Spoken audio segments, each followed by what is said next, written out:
Okay. I hope this is going to work this time. So I'm going to use my phone this time. And I'm going to put you guys right here. Oh no. Hang on. I'm going to put you on my little holder.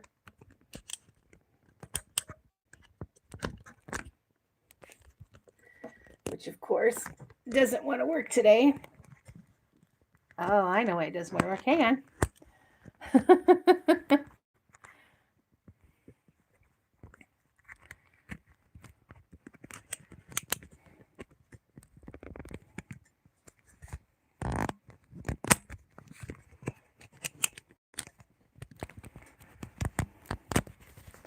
Of course, I should have planned all this out ahead of time, but did I?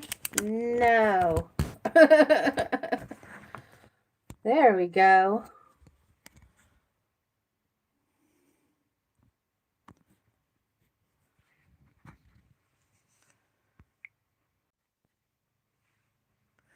Woohoo! You can hear me! Fantastic! Ta-da! I'm not using my computer. That's why I'm using my phone instead. So, let's see if we can get you guys at a good angle so you can see what I'm doing. Hello! Hello, YouTubuals! YouTubians? I don't know. So I'm painting Double Trouble today. Two Trouble kits from Nikki Johnston. Um, one is going to be a custom order, and the other is probably for the Rose Doll Show. And I'm doing my prep layer. My prep layer is something I absolutely swear by. It is a mixture that is 50% Genesis thinning medium and 50% Mona Lisa thinner with a dollop of um, matte sealer. And I just keep it in this jar ready to go. So I'm going to paint each limb very thoroughly, let it dry very thoroughly, and then bake it twice, cooling in between each bake. So I've already done one leg and one hand. Now we're going to go to the face. And what I like to use is a knitting needle to stabilize it. Whoops, so I can kind of hold on to the flange right here and then just twist around. So I also wanted to talk today about custom dolls and custom doll etiquette. Because so many people contact me about custom dolls, and um, I want you to have a good experience. And I want me to have a good experience because honestly, a happy artist means I'm going to feel like painting a lot, your doll a lot faster, and your doll's going to be a lot better. Honestly, trust me, I have painted at times where I felt upset or frustrated, and it never turns out well. I need to be in a happy place to paint. So I listen to Disney music or Disney movies. I put on my Disney Plus and get all my happy place to paint. And that's where you want your artist to be. So, really, the first step if you want a custom doll is you need to do your research. I am not the person who researches for you. You do research for you. And it's really easy to do research nowadays on Reborn dolls. There's tons of social media. All artists have social media. They've got Facebook pages and Instagram accounts and YouTube channels. They all do. And then, of course, there's also just looking at lots and lots of dolls on eBay and on reputable sites like reborns.com. And just look, and look at what you like. Everybody's definition of realism is different. Everybody's style and taste is different in terms of you as a customer. And of course, us as artists, we all have different styles. So, do you like painted hair? What style of painted hair do you like? Do you like rooted hair? What style of hair do you like? Do you like open eyed, closed eyed, preemies? Um, do you like open mouths or closed mouths, or do you like smiling babies, or what do you like? And if at all possible, you need to know what kit you want to be painted. Now I realize, for a lot of people, the kits can be confusing. Remembering all their different names, because there are just hundreds and hundreds of them. But if you can just narrow things down, um, it's nothing's more frustrated when I get a custom order from someone who says, "I want a reborn doll. How much?" And it's like, wow, okay, there's so much that goes into that. Or they ask me, what dolls do you have available right now? That shows me that they didn't do their research. Okay, that if you're asking how many dolls I have available, it is up to you to go find them. It is not up to me to stop what I'm doing and take pictures of all my dolls, or go and say, here's a link that you can follow. That is your job. Your job. The other thing that you need to research is artists. All artists have different styles. They make different types of dolls. Like, some artists make fantasy dolls, and others don't. Um, you need to research the artists at about what price point do they make their dolls. Again, someone contacts me and says, I want a Reborn doll, how much? I can tell that they haven't done their research, that they don't know the price point that I'm working at and what I'm capable of doing. So once you found out the style of doll that you like, and um, see, does this artist have the ability to execute the vision that you have? Um, and don't look at necessarily at prototype pictures. So those are prototype artists are charge way more than I do, and they have way more skill than I do. I'm going to be honest about that. I am a hobby painter. I've been doing it for a long time, and I've developed a lot of skill, but there are things that I'm still developing. I still think that probably one of my weakest area is either painted hair or rooted hair, but I've improved a lot in the last year or so. So make sure that your artist is capable of of the vision that you have, and they're at the price point that you are willing to pay. Um, don't be upset and frustrated when you find out that you've got this vision and this artist wants to charge way more. Again, that is you who has to do that research, and it is so easy to do. It's so easy to do. The other thing that is really important is you need to know your budget. Kind of like, have you ever seen, Say Yes to the Dress? One of the first things they ask is, so what's your budget for this project? Because they don't want to go over someone's budget. So be honest with your artist about what your budget is. And the other thing is, when you contact your artist, you need to have that money ready to go in the bank. Again, I cannot count the number of times that I have spent um, hours with somebody, emailing back and forth and negotiating, and how long will it take, and what do you want, and how much will it cost, and all that kind of stuff. And I say, okay, so this is what you want. This is how much it's going to cost. Um, are you ready for me to send you that money request for the down payment? And they'll say, oh, well, thanks, but I'm not really in the market right now, or I'm not going to get paid for 2 weeks. Do not contact your artist until you have at least the down payment ready to go. Just don't do it. Um, Again, if you are excited about having a custom reborn doll in the future, then right now you should be doing your research, and not contacting the artist yet. You need to contact the artist when you have at least your money for the down payment.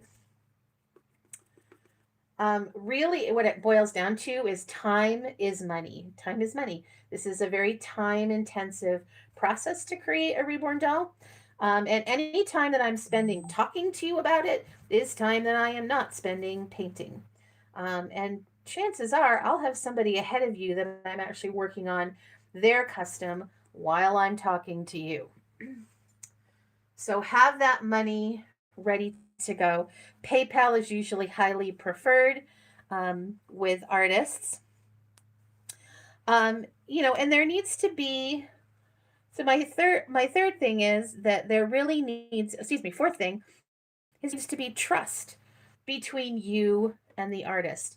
Now, how do you build that trust with someone that you're just basically meeting online? Well, first of all, it starts back with that research. If you've done your research, you know this artist really well. You've been following this artist. You know what they're capable of doing. You know them really really well. Um, and of course, trust is also built through communication between you and the artist. Honest communication. Your artist trusts you when you are paying in a timely manner, when you're communicating with them. Um, you trust your artist when they're sharing photographs with you. And be honest, some people like to be surprised. Some people have done their research so well that they don't need a picture all the time. But other people are like, oh, I'd really love it if you could take pictures along the way. That would be super cool.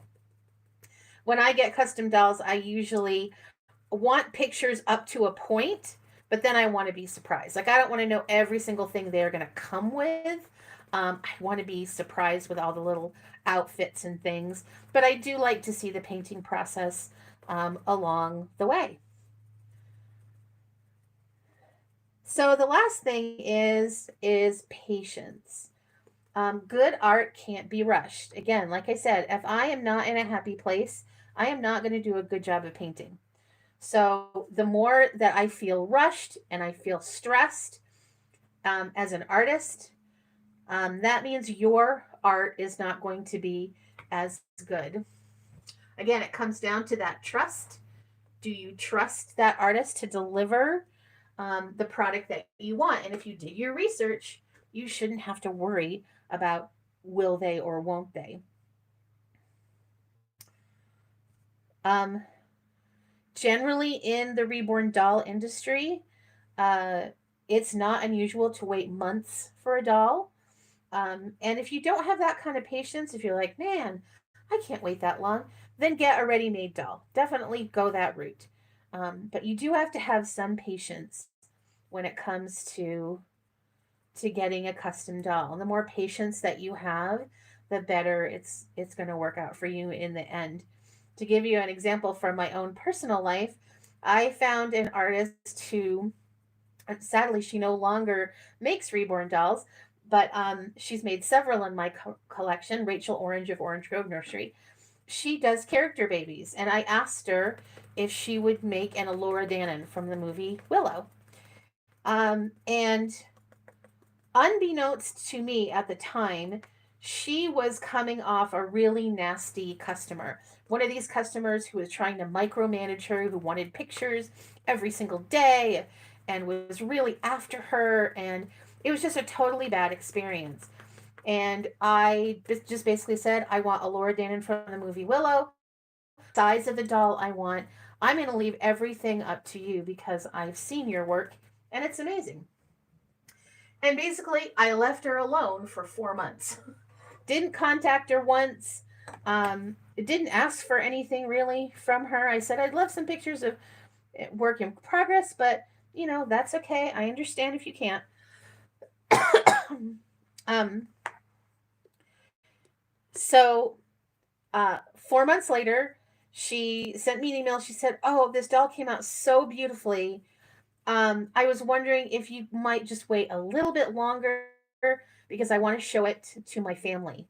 And I was so flattered that she thought that this piece of art was something she wanted to share with her parents, and she wanted to share it with.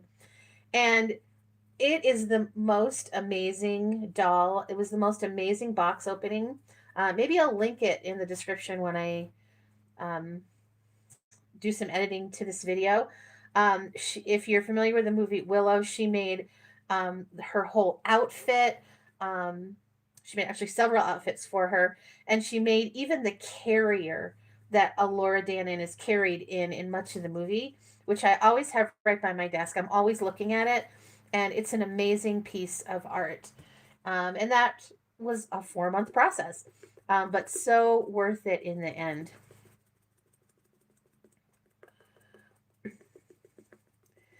So I think, let me just finish this head and see if I can answer comments. I'm not sure if I can do that when I'm on a phone, but I'll see if there's any comments that I can do. I kind of want to just stop at the head here. You can see the this medium that when it first goes on, it's very, very shiny. Don't freak out. I'll move my camera in a second, but you can see that the limbs that have dried are a total matte finish. In fact, that's how you can tell that this has dried, is because it goes from shiny to not shiny. It also helps you to figure out where you've got too much medium, because the places where you have too much medium will be shinier than the rest of the kit. So there's a cute little trouble. Trouble one and trouble two, double trouble. So let me move you right here. I don't know if you can see. I can't see. So this limb right here, this has almost totally dried, and next to it is a limb that's not dry yet. So hopefully you can see how this is nice and matte, and this is still shiny. Same thing with this arm. This arm is just about dry and ready to be baked, and this one is still shiny. So let's see if I can figure out how to do. Woohoo. Let's see. Oh my goodness, now I'm gonna have to turn you sideways. Whoa, hope you don't get sick. Okay, couple of nice comments there. I really appreciate repeat customers. I have a lot of repeat customers in my business. In fact, one of these two troubles is going to be for a customer. I think I've done 2 customs for her already. And then she has one of my dolls that was just on eBay. So I think this is number 4, if I'm counting right, or 3. I'm not sure. Anyway, yeah, so a lot of my business is repeat customers, and that makes me really proud and happy that people not only will trust me to make one doll for them, but also trust me to make more than one. And there are certainly some dolls I have in my personal collection that were, I have um, several artists, two artists, 2 or 3, that have made more than one doll in my collection. And I love that relationship that we've built over the years. Oh no, oh no, there went, and we went zooming by.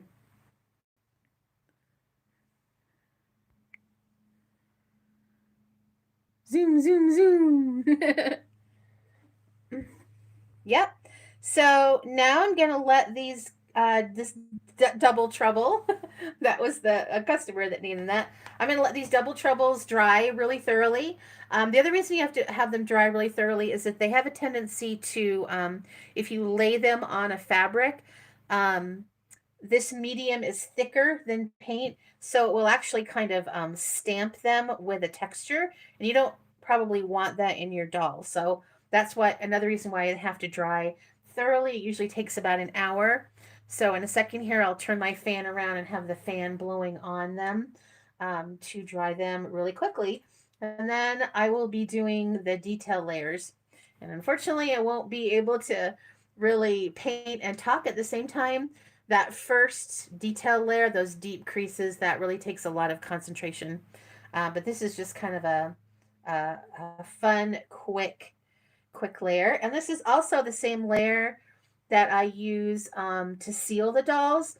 And one of the things I like about it is it's a very smooth texture when you're done sealing. Sometimes sealing can make a rough texture, which I don't really like. All right, so if you tuned in live, thanks so much, and thanks for being patient with the sound issues. So TTFN, ta-ta for now. See if I can figure out how to stop this thing. How do I stop this thing? Nope, that's not how. Oh,